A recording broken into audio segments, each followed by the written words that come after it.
Ciao a tutti, io sono Savio e vi parlo da Global Hair Farm.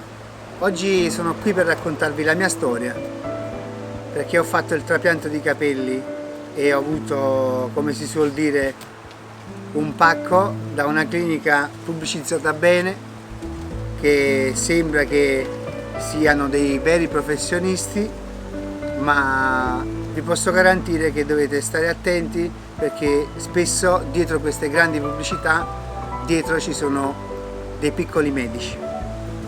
Siccome non voglio che ad altri capitino le stesse disavventure che ho avuto io, sono qua per raccontarvi questa storia.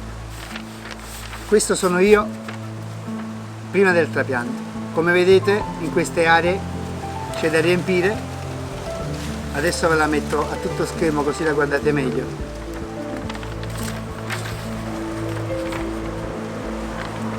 Adesso andrà in sovrimpressione. Questo ero io. Come potete vedere, la parte diradata era semplice da riempire e non ci voleva uno scienziato né tantomeno un medico di grande esperienza per fare un intervento così semplice.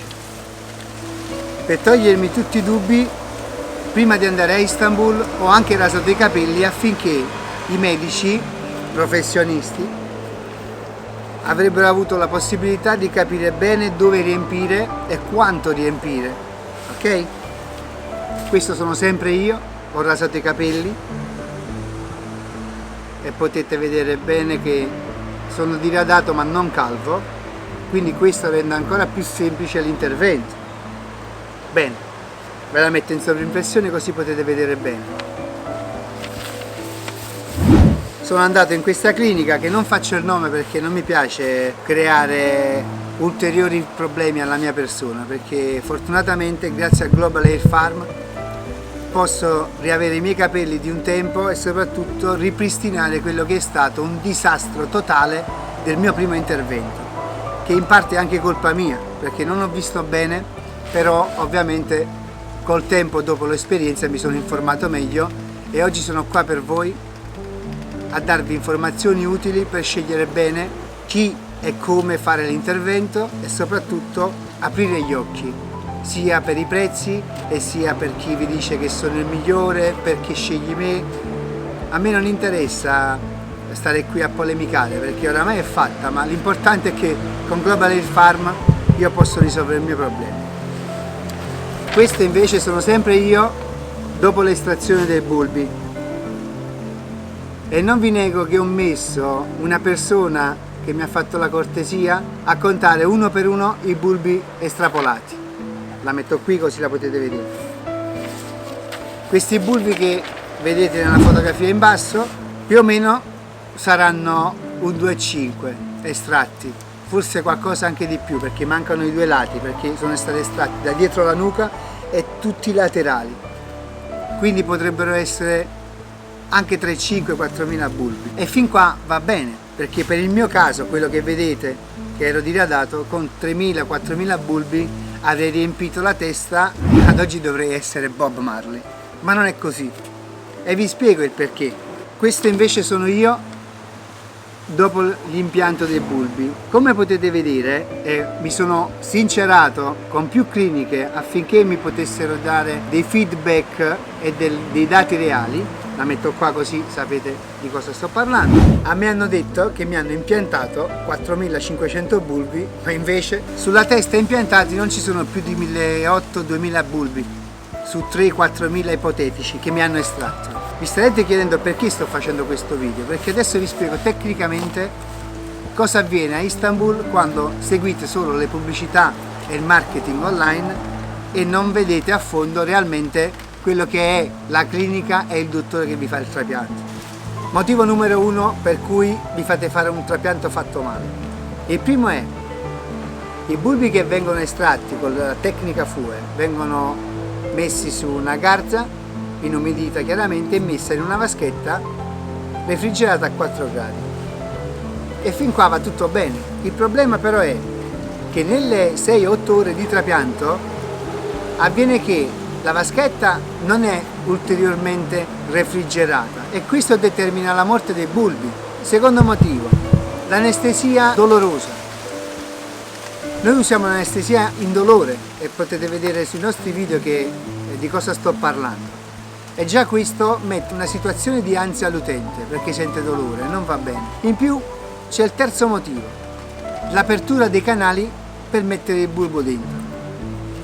La clinica dove l'ho fatto io, come tante altre che ho potuto vedere nell'arco della cernita di Global Air Farm per scegliere le cliniche adatte per lavorare con noi, abbiamo visto che invece di usare la tecnica zaffiro, che è una pennina con uno zaffiro, è proprio uno zaffiro davanti, con la misura giusta, che fa il buco preciso e si può mettere il bulbo dentro e si può installare bene il bulbo una volta inserito. Invece con me ed altre cliniche lo fanno, prendono il rasoio, avete presente il rasoio per fare la barba? Ecco quello, la fanno a pezzetti e aprono i canali. Ovviamente non voglio dire che tutti quanti lavorano così e noi siamo i migliori, ci sono tante cliniche buone, ma solo a Istanbul ce ne sono 800, quindi vi lascio immaginare quanto sia difficile poi capire il giusto dal sbagliato. E io sono qua per questo, per farti scegliere bene.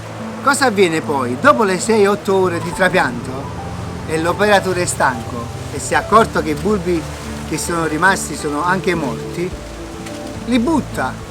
Tu non puoi vedere in quel momento che sta buttando, non puoi essere consapevole di quello che sta accadendo. Per questo noi abbiamo e metteremo sempre una persona di nostro riferimento lì pronto a stare attento a quello che capita nelle sale operatorie. In più abbiamo medici professionisti e un professionista non mette la sua faccia e non mette la sua esperienza alla mercé di chi pensa solo ai soldi. Noi non pensiamo ai soldi, quella è una conseguenza, non è che non ci piacciono, ma è una conseguenza di un lavoro fatto bene. In più Global Air Farm ti garantisce il massimo dei bulbi trapiantabili dalla tua zona donatrice e li mettiamo dal primo all'ultimo e su questo non ci piove. E i vari interventi che stiamo facendo ne avrete evidenza man mano che ci seguirete. Chiaramente ci dovete seguire, è l'unico modo che potete avere per scegliere bene e capire bene cosa sto dicendo. Quindi, ricapitolando, il massimo del bulbi allo stesso prezzo, anestesia indolore, medico che vi segue durante il trapianto e ve lo fa un medico con i vari assistenti, vaschetta sempre refrigerata e personale altamente qualificato, nonostante siamo a Istanbul, perché la differenza tra Istanbul e Italia o Svizzera dove vivo io, che cambia il prezzo in una maniera vertiginosa, il rapporto è Italia-Turchia è 1:6, quindi con noi lo paghi 1.800, in Italia lo paghi da 6.000 a salire e in Svizzera dai 10.000 a salire. Vi starete chiedendo perché Istanbul? Perché avendo l'euro ci dà un potere d'acquisto maggiore, ma vi garantisco che se scegliete noi e i gruppi e le cliniche che collaborano con noi e noi ci siamo sincerati che queste ultime sono veramente il top, avrete un intervento fatto come in Italia e come in Svizzera. Non voglio dire meglio, ma questo deciderete voi e lo definirete voi con i vostri contenuti che ci manderete man mano e le vostre esperienze, e allo stesso tempo risparmierete qualcosina, chiaramente. Anch'io ho scelto Istanbul perché con l'euro si ha un potere d'acquisto maggiore, nulla di più, nulla di meno. Se fosse stato in un altro paese, in Africa, in Thailandia, questo potere d'acquisto per fare un ottimo trapianto, io avrei scelto comunque un'altra nazione, semplicemente per risparmiare. Quindi io sono Savio, faremo degli altri video per aprirvi gli occhi, spero che mi seguite in tanti perché queste informazioni non sono da poco e soprattutto sono da una persona che ha subito veramente una truffa da parte di una clinica che non lavora col cuore. Ok? Per qualsiasi cosa scriveteci, ci sono i contatti, potete scrivere ai nostri operatori, potete scrivere scrivendo se volete parlare direttamente con me, io sono a vostra disposizione perché ci metto la mia faccia, ci metto la mia esperienza e soprattutto io faccio tutto col cuore. A me non interessa dirvi menzogne, non mettere la mia faccia. Quindi qualsiasi cosa, non esitate, vi saluto e vi aspetto in tanti. Ciao!